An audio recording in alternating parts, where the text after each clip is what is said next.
Shalom Bapak Ibu terkasih. Shalom. Bencana dan pandemi tak kunjung usai. Perang dan konflik datang silih berganti. Sungguh dunia dan semula baik kini porak-poranda. Kemarahan dan kebencian menang atas kasih dan kemanusiaan. Keegoisan dan keserakahan menguasai hati manusia. Sungguh, manusia yang semula dicipta menurut gambar dan rupa Allah, kini menakutkan.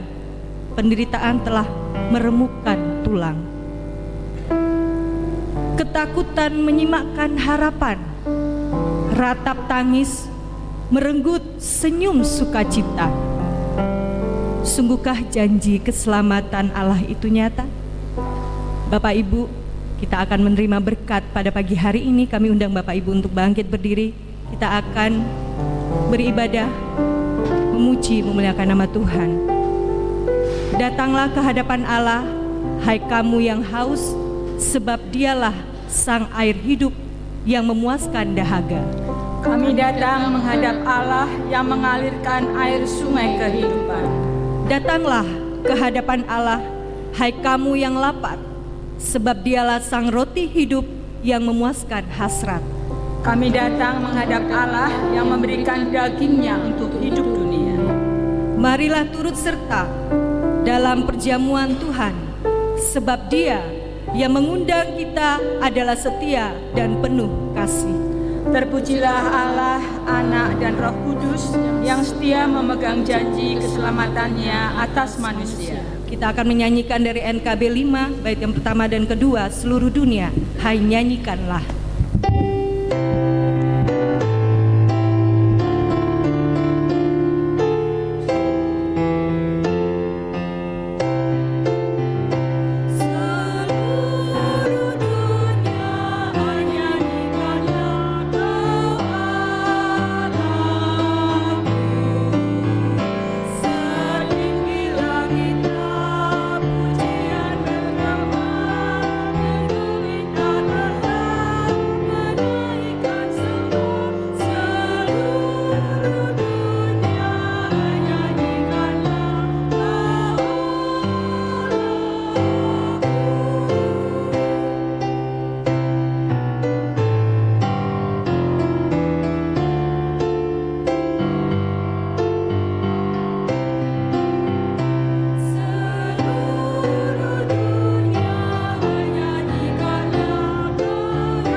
Jemaat yang dikasihi Tuhan Yesus Kristus, marilah bersama-sama kita kuduskan ibadah kita pada pagi hari dengan pengakuan yang demikian, bahwa pertolongan kita datangnya dari Tuhan yang menciptakan langit dan bumi dan yang selalu setia terhadap seluruh karya tangannya.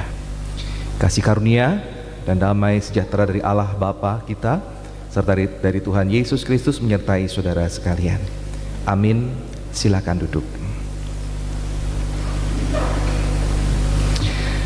Ibu bapak saudara yang dikasihi Tuhan, mungkin agak terasa aneh, terasa berbeda untuk liturgi yang kita gunakan pada pagi hari ini, karena pada hari ini kita bersama-sama merayakan bulan LAI, Lembaga Alkitab Indonesia, di mana nanti persembahan kantong hijau akan diserahkan untuk pelayanan Lembaga Alkitab Indonesia.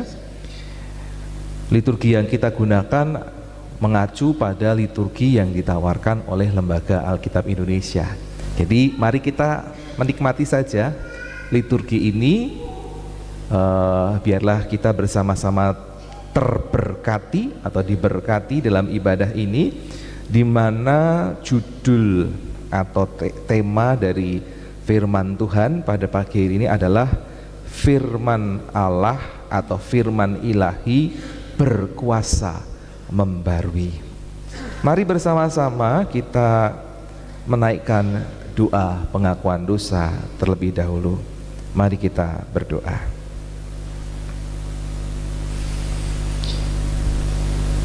Ya Tuhan Allah kami yang di surga, kami menyadari bahwa dosa telah mencemari kehidupan kami, umat manusia. Dosa telah menciptakan jarak antara Allah dan manusia. Oleh sebab itu saat ini kami boleh menilik kehidupan kami boleh mengaku setiap dosa dan pelanggaran kami di hadapan-Mu ya Allah. Ya Allah, Sang sumber air kehidupan, kami mengakui kekeringan dalam hidup kami. Kata-kata kami yang adalah buah pikiran kami seringkali kami ucapkan secara sembarangan. Berulang kali kami jatuh dalam penghakiman terhadap sesama kami, sehingga menyebabkan luka yang tidak mampu kami obati. Ampunilah ya Tuhan. Kami pun tidak lagi peduli pada perasaan sesama kami. Akhirnya kami mengacaukan relasi dengan sesama kami. Kami membangun tembok pembatas seolah tidak mungkin ada lagi rekonsiliasi. Ampunilah kami ya Tuhan.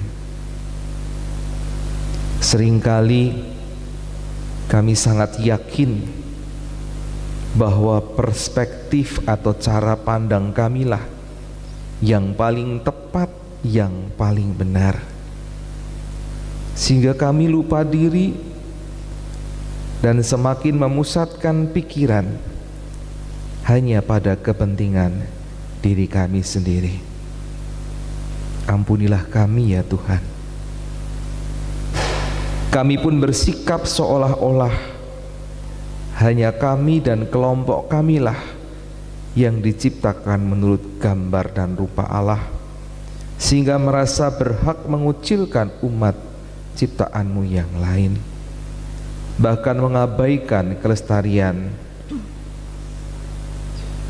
alam, tempat kami beroleh sumber kehidupan. Ya Tuhan, untuk semuanya itu kami memohon pengampunan, dan biarlah kami boleh disegarkan kembali dengan anugerah-Mu dan damai sejahtera-Mu di dalam Tuhan Yesus Kristus. Amin. Jemaat yang sudah mengaku dosanya di hadapan Tuhan, saya undang kembali untuk berdiri.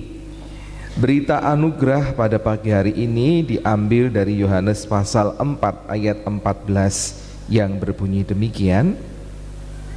Tetapi siapa yang minum air yang akan kuberikan kepadanya, ia tidak akan haus untuk selama-lamanya. Sebaliknya, air yang akan kuberikan kepadanya akan menjadi mata air di dalam dirinya yang terus-menerus memancar sampai pada kehidupan yang kekal. Demikianlah berita anugerah dari Tuhan. Syukur kepada Allah. Damai sejahtera untuk kita semua.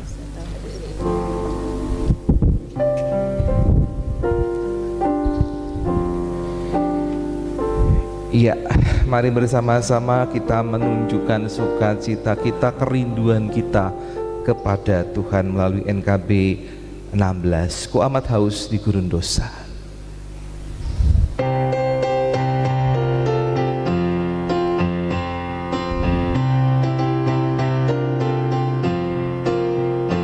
Ku amat haus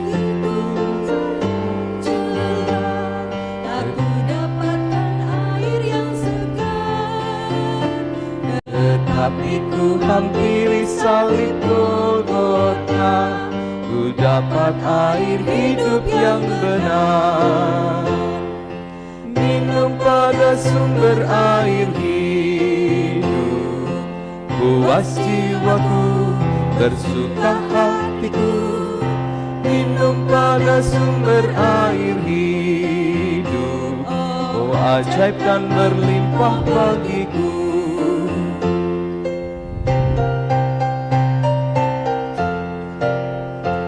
Segarlah air hidup dari Allahku, membuat hatiku terus bergema. Anugerah dan kemuliaan pun milikku, tetap ku puji Allah yang besar. Minum pada sumber air hidup, puas jiwaku, bersuka hatiku, minum pada sumber air hidup. Oh, ajaib dan berlimpah bagiku. Silakan duduk, saya mengundang anak-anak sekolah minggu. Bersama-sama kita boleh mempersiapkan diri menyambut firman Tuhan. Kita di tempat ini dan anak-anak di kelas mereka masing-masing. Wow, cukup banyak pagi hari ini.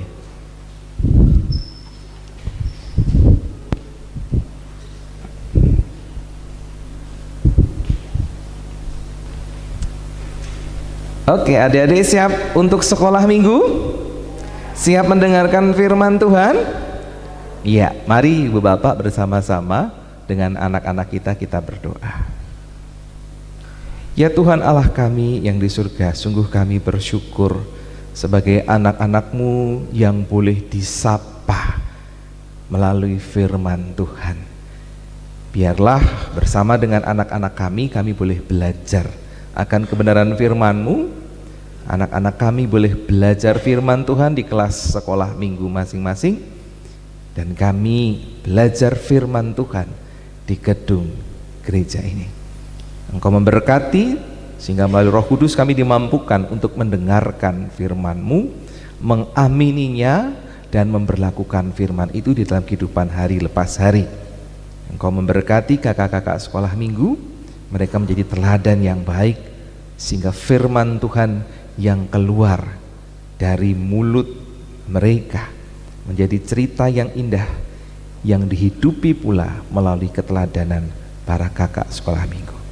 Terima kasih ya Tuhan, berfirmanlah karena kami semua sedia mendengarkannya. Demi Kristus Yesus Tuhan. Amin. Selamat sekolah minggu, Tuhan Yesus memberkati.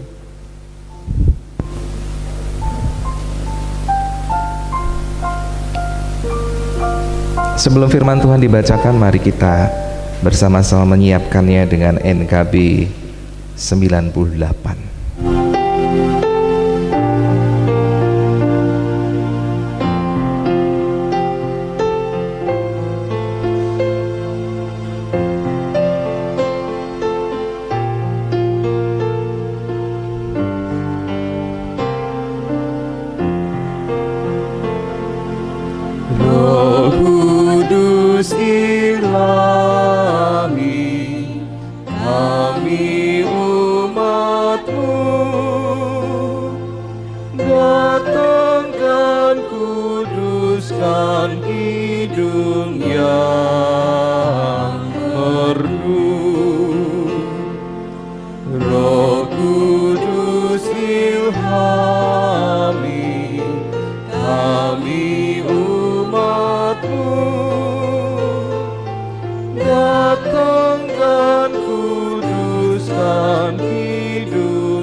marilah kita membuka hati dan pikiran terhadap firman Tuhan berdasarkan perkataan Nabi Yesaya sebagaimana tertulis dalam Yesaya 55 ayat 10 sampai dengan 13 yang demikian bunyinya.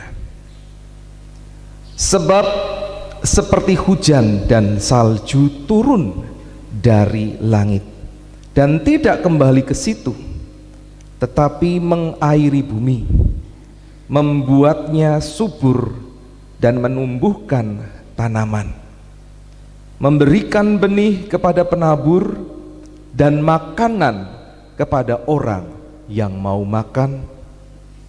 Demikianlah firman-Ku yang keluar dari mulut-Ku. Ia tidak akan kembali kepadaku dengan sia-sia, tetapi akan melaksanakan apa yang Kukehendaki dan akan berhasil dalam apa yang Kusuruhkan kepadanya. Sungguh kamu akan berangkat dengan sukacita dan akan diantar dengan damai. Gunung-gunung serta bukit-bukit akan bergembira dan bersorak-sorai di depanmu, dan segala pohon di padang akan bertepuk tangan. Sebagai ganti semak duri akan tumbuh pohon sanobar, dan sebagai ganti kecubung akan tumbuh pohon murad. Hal itu akan terjadi sebagai kemasyuran bagi Tuhan, sebagai tanda abadi yang tidak akan lenyap. Demikianlah firman Tuhan yang berkuasa membawa kehidupan dan berkat bagi semua orang yang menerimanya dan yang melakukannya di dalam kehidupan sehari-hari. Haleluya.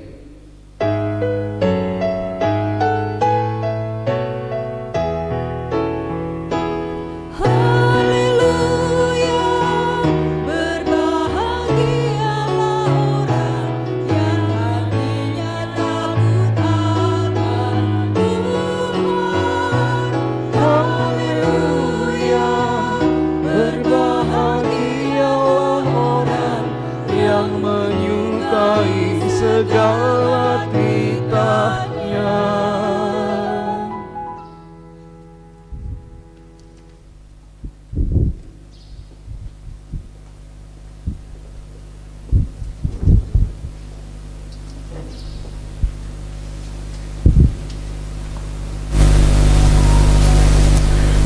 Shalom, shalom.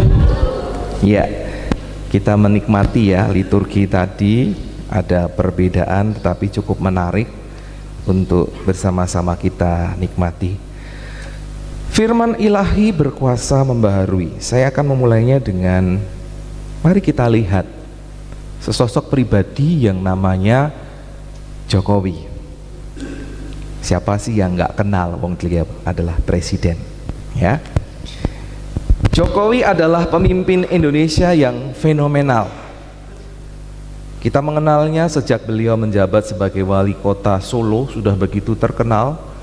Kemudian dibawa ke Jakarta, dari Solo menjadi gubernur di Jakarta, dan sekarang sudah menjadi presiden.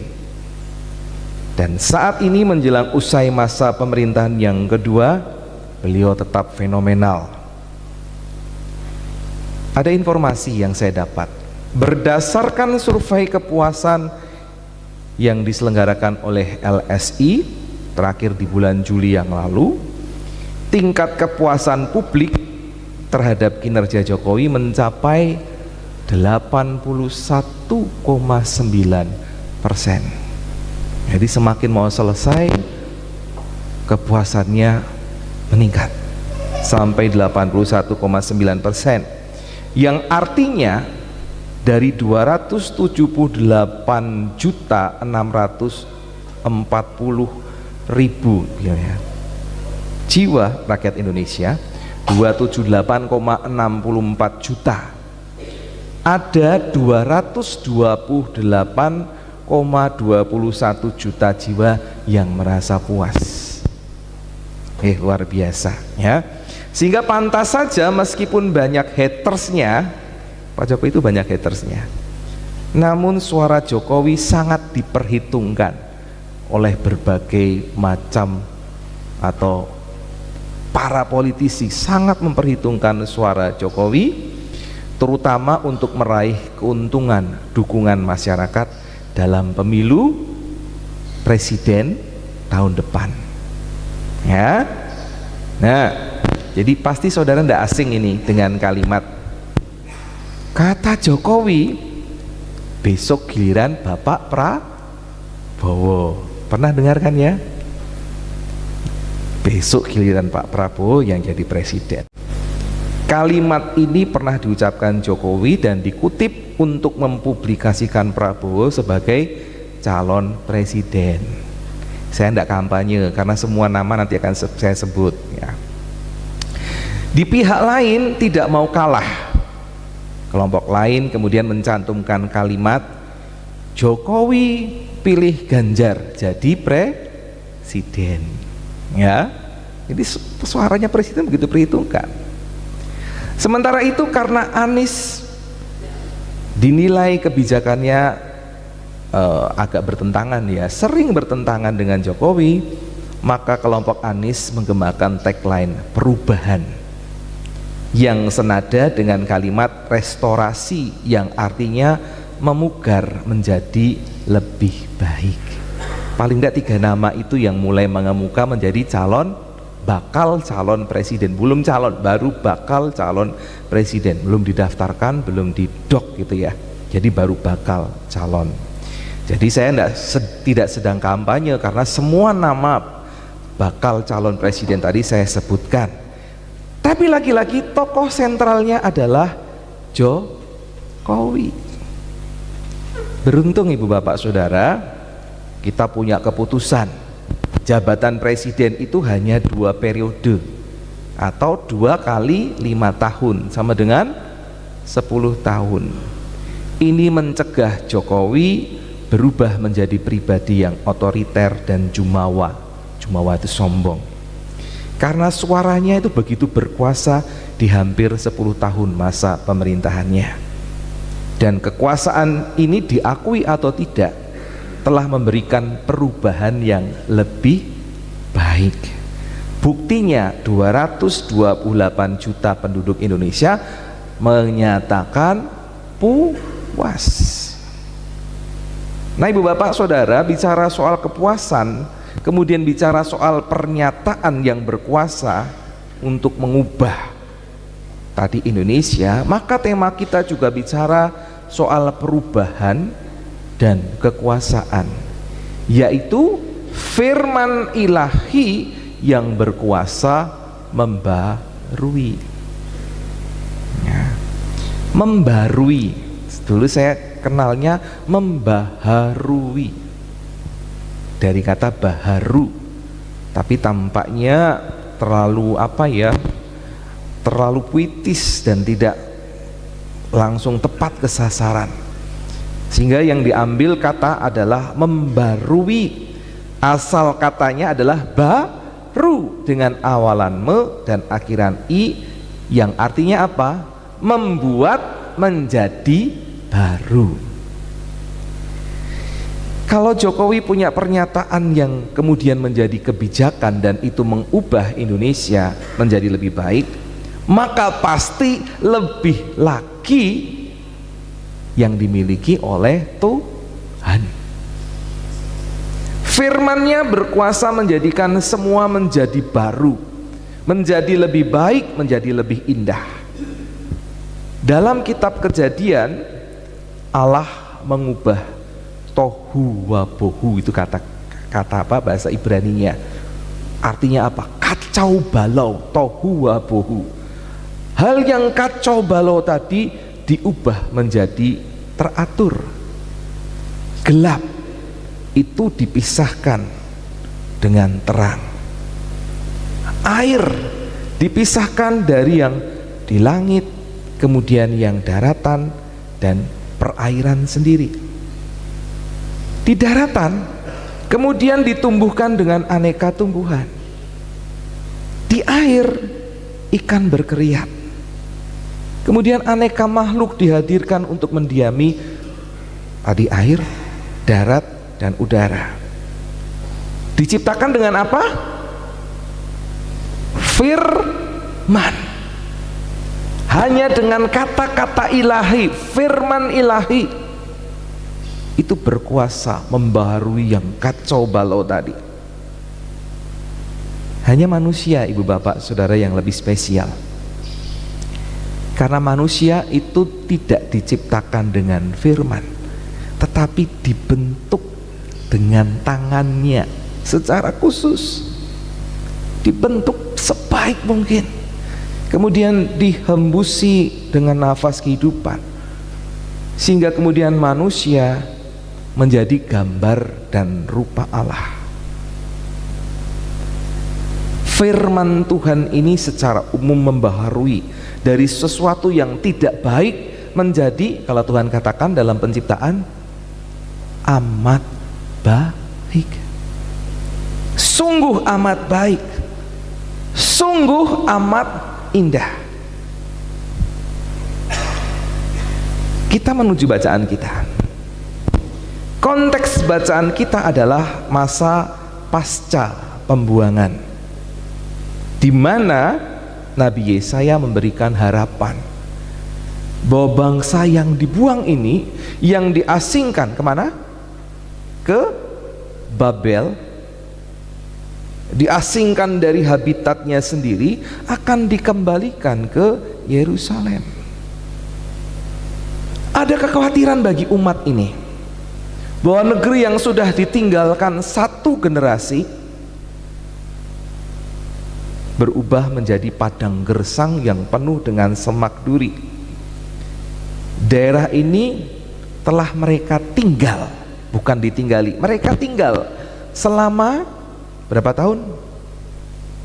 70 tahun, lambang kesempurnaan. 70 tahun ditinggal tanpa ada yang mengelola, tanpa ada yang merawat. Gimana jadinya?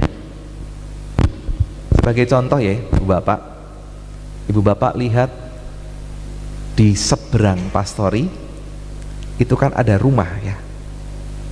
Itu kurang lebih 10 tahun tidak ditinggali. Bapak Ibu lihat yang terjadi di sana apa? Rumahnya ada, tetapi apa?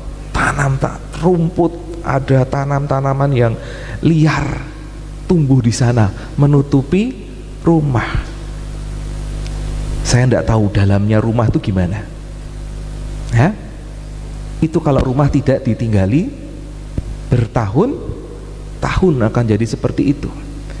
Nah, orang Israel, orang Yahudi, orang Yehuda sudah meninggalkan 70 tahun. Daerah itu tidak dikelola, tidak dirawat. Apakah masih worth it, gitu ya, kata orang-orang bahasa kerennya. Masih worth it kah untuk kembali? Masih berhargakah untuk kembali ke daerah, ke tanah leluhur yang 70 tahun tidak ditinggali? Maka kemudian Yesaya mengingatkan betapa berkuasanya firman Tuhan, bahwa seperti hujan dan salju yang turun dari langit jatuh ke daratan, maka air ini akan mengalir. Tidak ada air ini kembali ke atas kecuali melalui proses penguapan ya. Tetapi air itu akan mengalir, membasahi daratan yang gersang ya, sampai nanti kemudian sisanya mengalir ke sungai. Dan apa yang terjadi kalau daratan yang gersang itu kemudian dialiri oleh air? Apa yang terjadi? Terjadi perubahan tanahnya di sana menjadi lebih baik dan semakin subur ketika dia banyak memperoleh air ya. Membuat subur, membuat mudah ditanami, sehingga nantinya terdapat banyak sumber makanan yang dapat memberi kehidupan. Kurang lebih artinya seperti itu. Silakan dibaca lagi nasnya ya. Bukan nats tapi nasnya. Hal yang sama dan lebih dahsyat lagi adalah firman Tuhan yang tidak akan kembali. Kalau hujan dan salju turun tidak kembali, maka firman Tuhan ketika sudah keluar dari mulut Tuhan itu tidak akan kembali dengan sia-sia. Karena apa yang difirmankan, yang sudah menjadi ketetapan, pasti akan terjadi. Jadi orang-orang yang akan kembali dari pembuangan ini, kembali sajalah dengan sukacita. Karena mereka akan pulang dengan damai, akan pulang dengan gembira, penuh dengan sorak-sorai. Tidak menutupi kenyataan bahwa selama 70 tahun ini di tanah ini pasti bertumbuhan semak duri yang merugikan dan menyakitkan kalau dilewati. Memang di sana dikatakan tumbuh kecubung ya, tanaman kecubung, bukan batu kecubung, tapi tanaman kecubung. Apa itu? Itu tanaman yang bunganya itu seperti corong, berbunga corong, tapi daunnya itu bisa memabukkan, bisa bikin mabuk. Nah, tapi Tuhan sudah mempersiapkan ganti tanaman tersebut. Dari semak duri akan diganti, akan dihadirkan pohon sanobar. Apa itu pohon sanobar? Pohon sanobar itu sejenis dengan pohon pinus atau pohon cemara. Yang kita ketahui kenapa kok kalau Natal itu pohon cemara jadikan hiasan. Karena di musim bersalju itu di Eropa, pohon yang masih tahan menghadapi cuaca dingin tetap hijau itu adalah pohon cemara. Menunjukkan bahwa ini pohon yang tahan banting, pohon yang subur. Karena itu kemudian itu yang dibawa ke rumah diberikan hiasan. Itu pohon sanobar. Ini menunjukkan betapa kuat dan betapa suburnya tanaman ini, dan juga menunjukkan tanahnya pasti subur. Kemudian dari tanaman kecubung yang memabukkan tadi akan digantikan dengan pohon murat. Apa itu pohon murat? Pohon murat itu adalah tanaman yang kemudian bisa tumbuh tinggi, bunganya itu cukup indah dan berbau harum. Saya belum pernah tahu harumnya bunga murat itu gimana ya. Tapi ini menunjukkan apa? Dari yang memabukkan tadi akan diubahkan dengan tanaman yang berbunga indah dan memberikan keharuman bagi lingkungan Yerusalem yang baru seusai mereka kembali dari pembuangan. Dan ini dikatakan akan menjadi kemasyuran bagi Tuhan. Dikatakan sebagai tanda abadi yang tidak akan lenyap. Apa kenyataannya benar demikian, Bapak Saudara? Benar gak ya? Benar. Silahkan Bapak Ibu Saudara berselancar di dunia maya, tanya pada Mbah Google soal pertanian dan perkebunan di Israel dewasa ini. Pasti saudara nanti akan mendapatkan informasi soal kehebatan pertanian dan perkebunan di negara ini. Dan ini bukan hanya soal kepintaran orang Yahudi sampai ekspor perlengkapan atau peralatan pertanian, perkebunan. Bukan hanya kepintaran mereka, tapi juga menegaskan firman Allah bahwa tanah Israel akan terus terbarui sebagai kemasyuran, bukan untuk Israel tetapi kemasyuran bagi nama Tuhan, sebagai tanda abadi yang tidak akan lenyap meskipun tanah ini pernah terbengkalai selama 70 tahun ditinggal oleh penghuninya ya. Jadi firman Tuhan itu luar biasa, bisa mengubahkan, bisa membaharui, bahkan dikatakan dalam liturgi kita sebagai air kehidupan yang terus mengalir dalam kehidupan kita. Nah, Bagaimana dengan kita? Kita hidup dalam zaman anugerah. Firman yang keluar dari mulut Allah sekarang kita kenal di dalam daging. Firman yang menjadi manusia yang kita kenal sebagai anak atau sang anak, yaitu siapa? Tuhan Yesus Kristus. Jadi tidak heran kalau kuasa Yesus begitu besar, karena Yesus menjadi penggenap dari apa yang keluar dari mulut Allah. Karena apa? Dialah firman Allah yang sejati. Saya juga Bapak Ibu Saudara sudah menjadi Kristen, artinya pengikut Kristus, murid-murid Kristus, Sang Firman yang hidup itu. Di dalam Kristus kita mengalami pengampunan. Di dalam Kristus kita mendapatkan janji kehidupan kekal yang diwujud nyatakan oleh anak Bapa di dalam Tuhan Yesus Kristus. Sang Firman itu menjadi saudara kita, bahkan menjadi sahabat yang sejati yang siap menolong kita, memberikan kesegaran, damai sejahtera di dalam kehidupan kita, apapun yang terjadi dalam kehidupan kita. Dan sesungguhnya disadari atau tidak disadari, melalui apapun yang kita alami, kesenangan, kegembiraan maupun duka cita, sesungguhnya Tuhan terus-menerus membuat pembaharuan di dalam kehidupan kita, supaya kita justru semakin berkenan di hadapan Tuhan.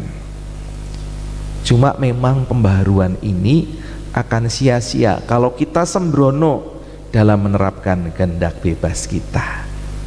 Nah, ini mau masuk ke bagian yang cukup penting, Bapak. Saya mau tanya nih. Menurut Ibu Bapak Saudara, apakah kehendak Tuhan itu pasti akan terjadi?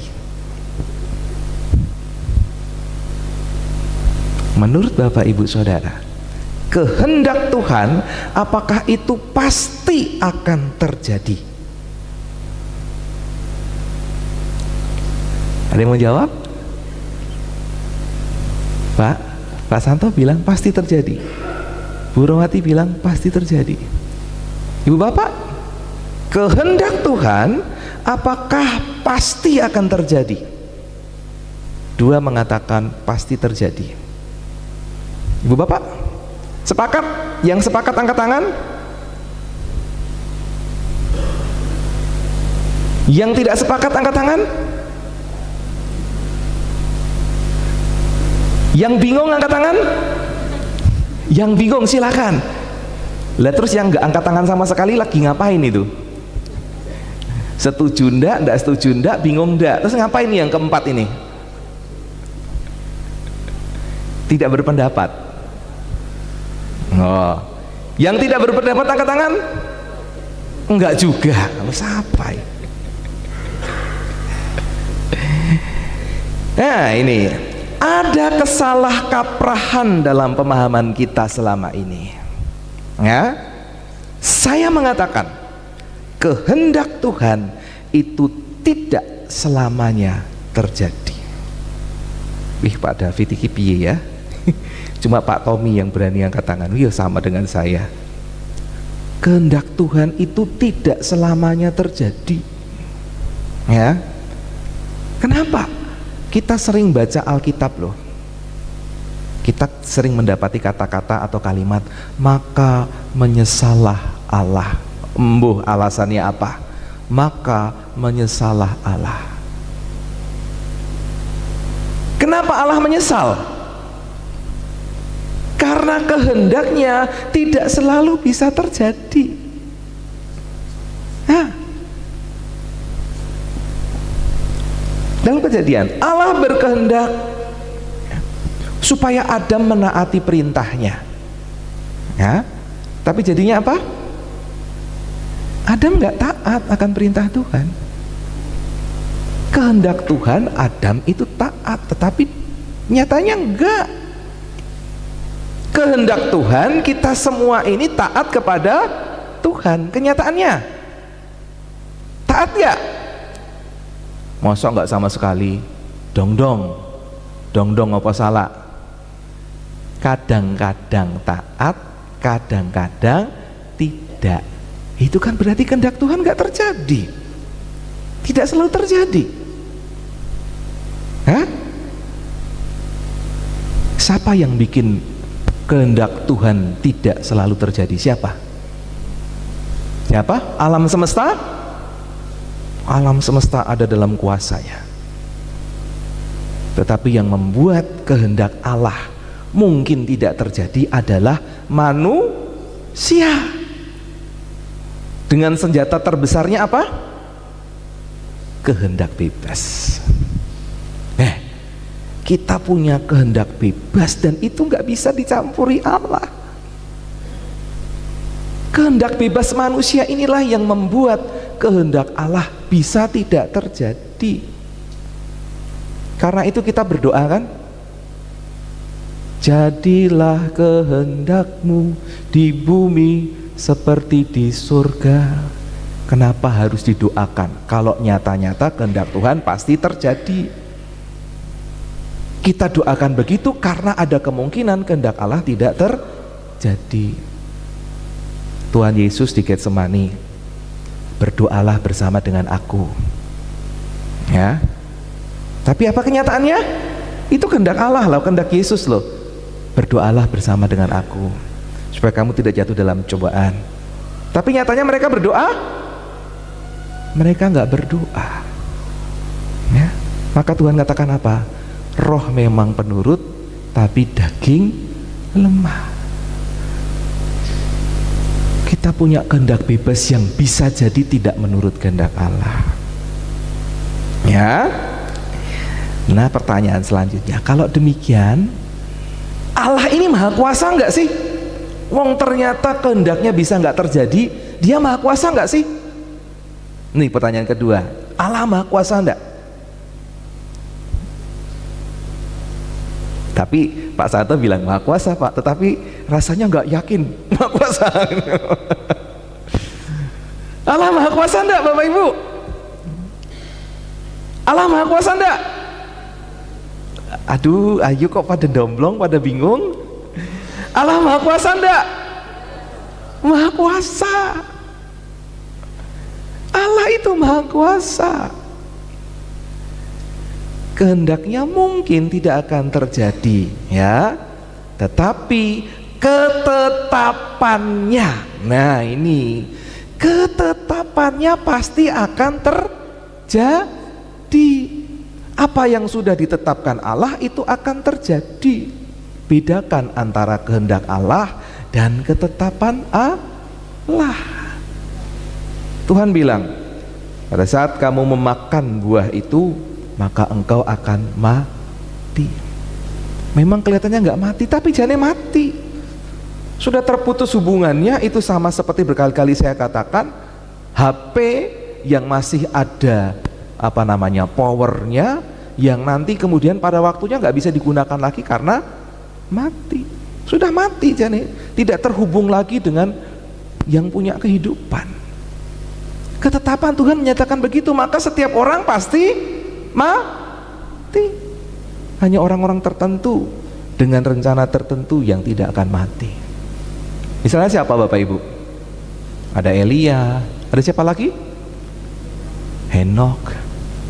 Nah, ketetapan Allah itulah yang pasti terjadi, dan ketetapan inilah yang kemudian kita kenal sebagai firman ilahi yang berkuasa membaharui. Bukan hanya kehendak, tetapi sudah ditetapkan Allah, maka itu berkuasa membaharui.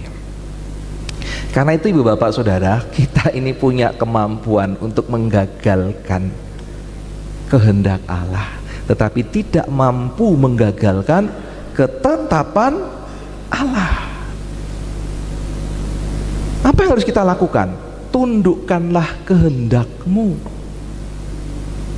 supaya kehendak Allah yang berkuasa. Dan kemudian itu menjadi ketetapan dalam kehidupan kita. Ada banyak kehendak Allah dalam Alkitab. Bapak Ibu diajari untuk sabar, untuk mengendalikan diri, mengelola emosi kemarahan, murah hati, ya. Ada banyak hal. Itu kehendak Allah. Apakah kehendak Allah itu bisa menjadi kehendak kita? Bisa enggak? Seharusnya. Bukan hanya bisa, tapi seharusnya. Kita lihat kehendak Tuhan, hatinya Bapa kita lakukan, supaya kemudian Tuhan tidak perlu kecewa dengan kehidupan kita dan kehidupan dunia menjadi lebih baik. Kalau kehidupan menjadi bobrok, itu sebetulnya bukan salahnya Tuhan. Perceraian, wah ini sudah takdir dari Tuhan, enak men, ya? Perceraian itu takdir dari Tuhan. Tuhan itu menakdirkan hal-hal yang baik, bukan hal yang buruk, menetapkan hal-hal yang baik. Kalau terjadi hal-hal yang buruk dalam kehidupan kita, itu terjadi karena kitanya sendiri. Kalaupun mungkin memang bukan karena kita, tetapi Tuhan mengizinkan terjadi. Itu bisa jadi karena orang lain yang nakal kepada kita, bisa jadi iblis yang coba-coba mengganggu kehidupan kita, sama seperti kehidupan Ayub. Tapi pada akhirnya, kalau kita setia kepada Tuhan, itu akan dipulihkan. Jadi Ibu Bapak Saudara, kita perlu mengamini bahwa firman ilahi ini berkuasa membaharui.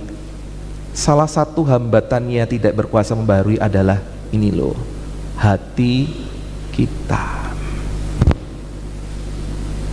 Padahal hati kita ini sudah dipenuhi oleh aliran air kehidupan. Kenapa kok yuk cek ngeyel?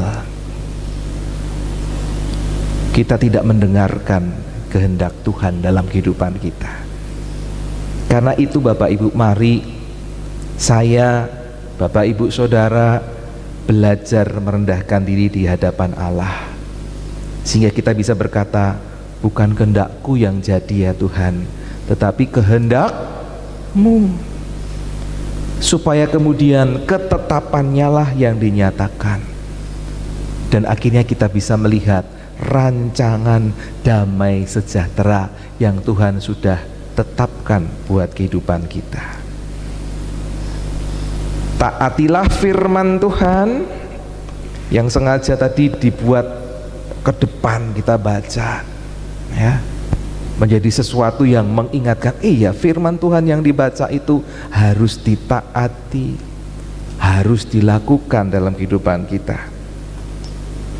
Maka ketika kita menaati firman Tuhan, kehendak Tuhan, segala sesuatu yang baik akan membaharui kehidupan kita. Amin. Selamat mengerjakan firman Tuhan dan terus menjadi berkat. Tuhan Yesus menolong kita. Amin.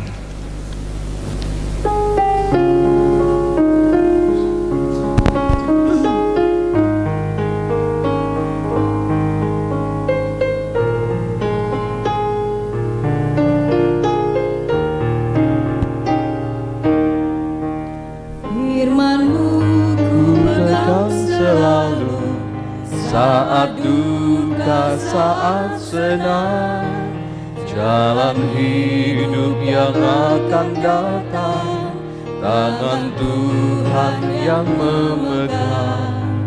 Pencobaan menghimpit aku dan menjadi keluhanku, firman-Mu ku pegang selalu, sayapku tempat berteduh, firman-Mu Tuhan ku pegang selalu. Hilanglah keraguan,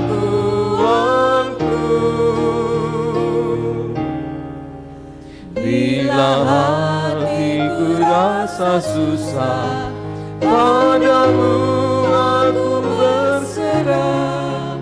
Firman-Mu ku pegang selalu, maka amanlah jiwaku.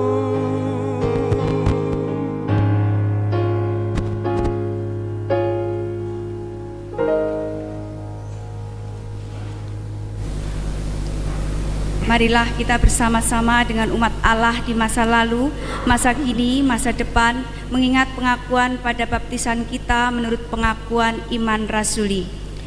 Aku percaya pada Allah, Bapa yang Maha Kuasa, Khalik langit dan bumi, dan pada Yesus Kristus, Anaknya yang tunggal Tuhan kita, yang dikandung dari Roh Kudus, lahir dari anak darah Maria, yang menderita sengsara di bawah pemerintahan Pontius Pilatus, disalibkan, mati dan dikuburkan, turun ke dalam kerajaan maut, pada hari yang ketiga bangkit pula di antara orang mati, naik ke surga, duduk di sebelah kanan Allah, Bapa yang Maha Kuasa, dan dari sana Dia akan datang untuk menghakimi orang yang hidup dan yang mati. Aku percaya kepada Roh Kudus, gereja yang kudus dan am, persekutuan orang kudus, pengampunan dosa, kebangkitan orang mati, dan hidup yang kekal. Amin. Dipersilahkan duduk. Selamat pagi Bapak Ibu jemaat yang terkasih di dalam Tuhan Yesus Kristus. Mohon waktu sejenak untuk membacakan wartalisan GKI Genuk Indah Semarang, Minggu 3 September 2023.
Doa syafaat akan dipimpin oleh Pendeta David Kristianto. Mari Ibu Bapak Saudara, kita bersama-sama merendahkan diri di hadapan Tuhan. Kita boleh menaikkan doa-doa syafaat kita. Mari kita berdoa. Terpujilah Tuhan Allah kami yang di surga, yang pada hari ini kembali mengingatkan kami bahwa berkuasanya firman Tuhan dalam kehidupan kami, yang membaharui kehidupan kami. Dan itu hanya akan terjadi bila kami mau merendahkan diri di hadapan Tuhan, sehingga kehendak-Mu jadi di dalam kehidupan kami. Kami menjadi pribadi-pribadi yang bisa menjadi berkat dimanapun kami berada, dengan pengelolaan emosi yang baik, sehingga suasana nyaman, suasana damai itu boleh kami rasakan di dalam kebersamaan kami, di dalam keluarga, di dalam masyarakat, dan di dalam bergereja. Mampukan kami untuk mengolah tutur kata kami, mampukan kami untuk menjadi pribadi yang lebih murah hati, yang menunjukkan kasih setia sebagaimana Tuhan sudah memberikannya kepada kami. Tuhan berkati untuk majelis jemaat yang boleh mengelola pelayanan dalam kerjasamanya dengan komisi-komisi maupun wilayah yang sampai hari-hari ini belum begitu banyak bergerak. Tuhan berkati supaya kegerakan wilayah ini boleh kembali bisa disemarakkan dan menjadi kekuatan bagi kami dalam persekutuan, pelayanan, dan kesaksian. Kau juga berkati panitia-panitia. Untuk bulan keluarga panitia sudah dibentuk, biarlah Engkau memberkati supaya segala sesuatu yang dibicarakan, segala sesuatu yang diputuskan menjadi segala sesuatu yang bisa dilaksanakan dan jadi berkat untuk jemaat ini, dan kalau bisa memberkati Genuk Indah atau wilayah di sekitarnya. Tuhan memberkati supaya bulan keluarga sungguh menjadi tempat bagi kami untuk kembali mengakrabkan, meningkatkan suasana nyaman, damai sejahtera di tengah keluarga-keluarga kami. Kami berdoa untuk pergumulan anggota jemaat Tuhan, baik yang hadir saat ini maupun yang tidak hadir. Engkau memberkati rumah tangga kami, sehingga pergumulan-pergumulan yang ada bisa diselesaikan karena kasih setia Tuhan. Kerinduan untuk mendapatkan pekerjaan yang lebih mapan Engkau hadirkan, dan melalui pekerjaan anak-anakmu, rumah tangga boleh dicukupkan.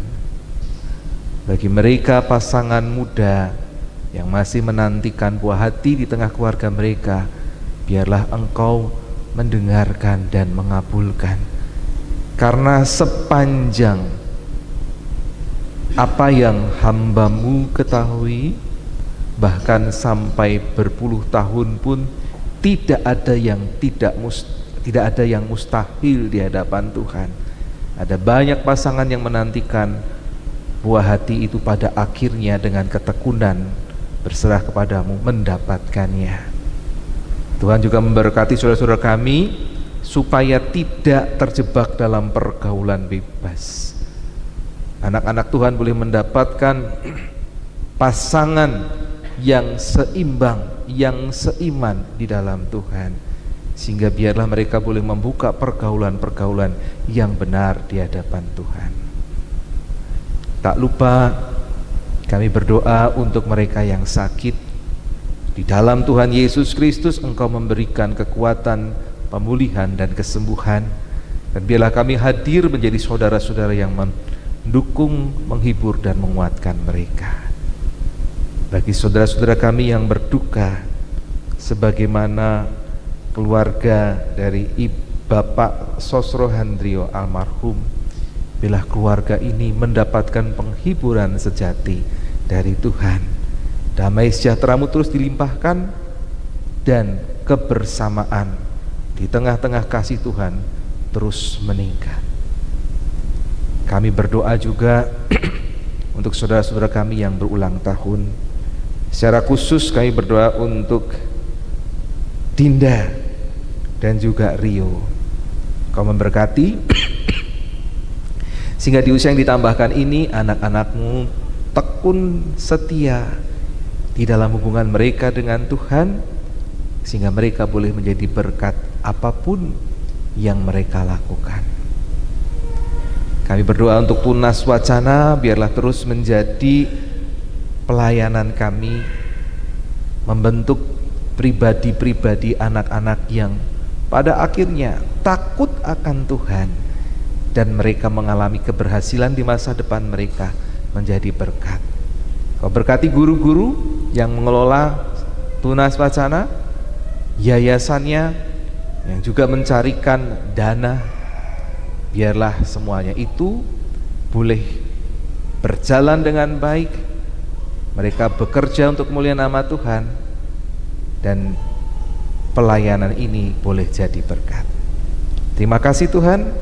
Bangsa dan negara kami yang sedang mempersiapkan pesta demokrasi, biarlah Engkau jagai terus keamanan, kesejahteraan, kecukupan sandang pangan, terhindar dari mara bahaya, meskipun mungkin akan ada berbagai macam gesekan.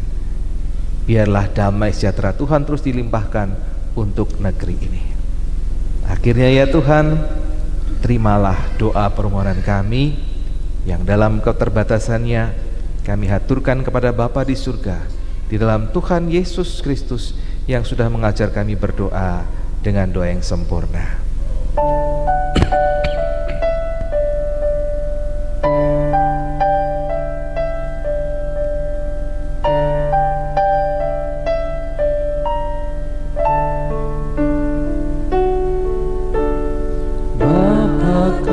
kami yang di surga, dikuduskanlah nama-Mu, datanglah kerajaan-Mu, jadilah kehendak-Mu di bumi seperti di surga.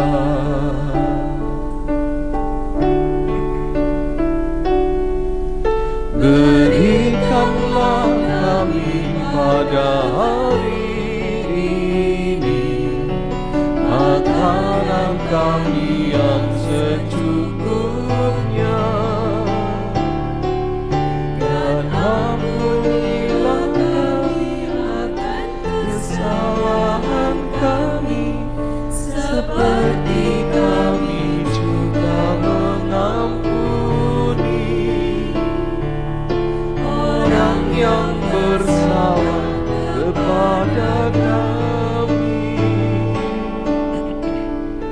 dan janganlah membawa kami ke dalam pencobaan, tetapi lepaskanlah kami dari yang jahat,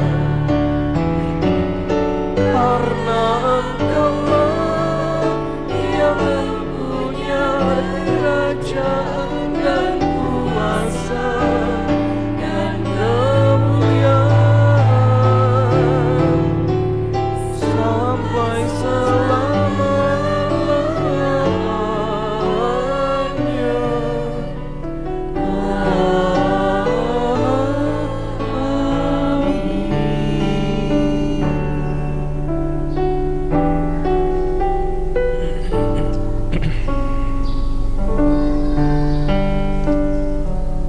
Bapak Ibu, Saudara yang terkasih, marilah kita memberikan persembahan kepada Tuhan dengan berlandaskan pada firman-Nya 1 Petrus 2 ayatnya yang ke-9 yang berkata, "Tetapi kamulah bangsa yang terpilih, imamat yang rajani, bangsa yang kudus, umat kepunyaan Allah sendiri, supaya kamu memberitakan perbuatan-perbuatan yang besar yang telah memanggil kamu keluar dari kegelapan kepada terang-Nya yang ajaib." Kantong hijau diperuntukkan program pengadaan Alkitab terjemahan edisi baru 2 bagi hamba Tuhan yang berada di pelosok daerah.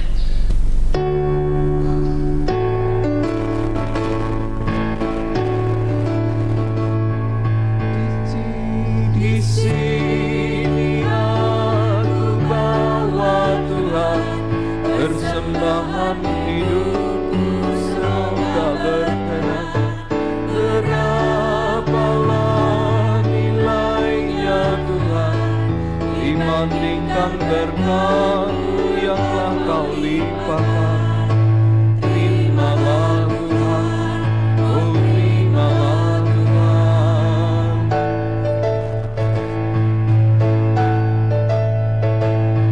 Tanganku yang kecil ya Tuhan, belum mencari makan sendiri ya Tuhan.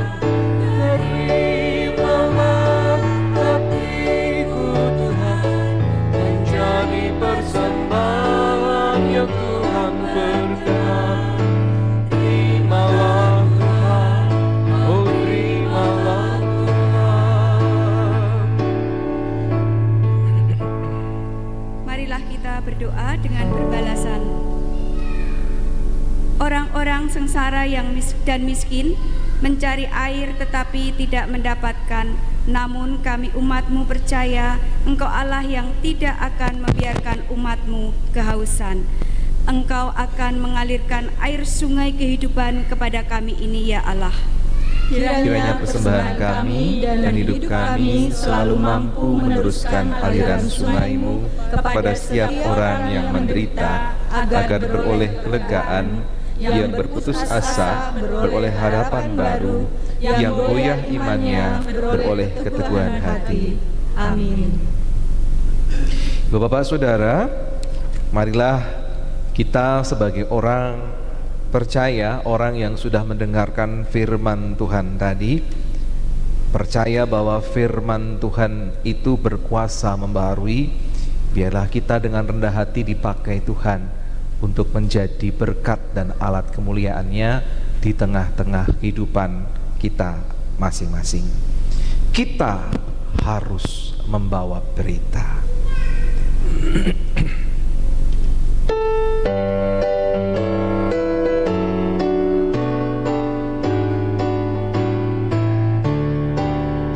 Kita harus membawa berita pada dunia dalam gelap tentang kebenaran dan kasih dan damai yang menetap, dan damai yang menetap akan jadi remang pagi dan remang jadi siang. Kuasa Kristus kan nyatalah, damai dan cemerlang.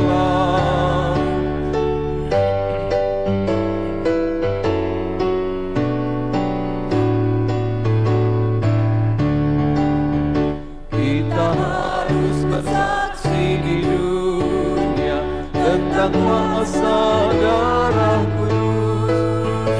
Semoga yang masih saksi terima sang penebus, terima sang penebus.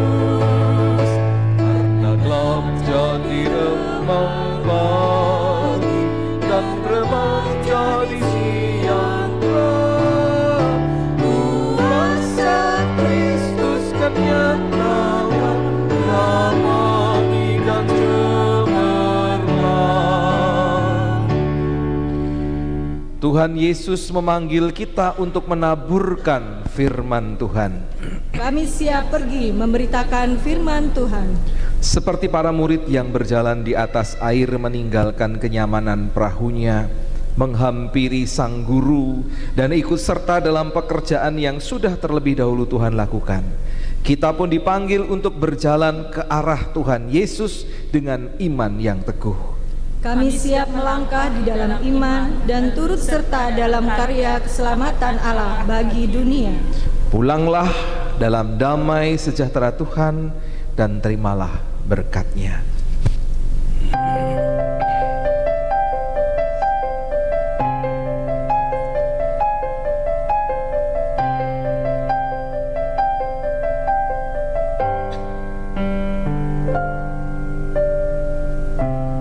Tuhan memberkati engkau, Tuhan melindungi engkau, Tuhan menyinari engkau dengan wajah-Nya.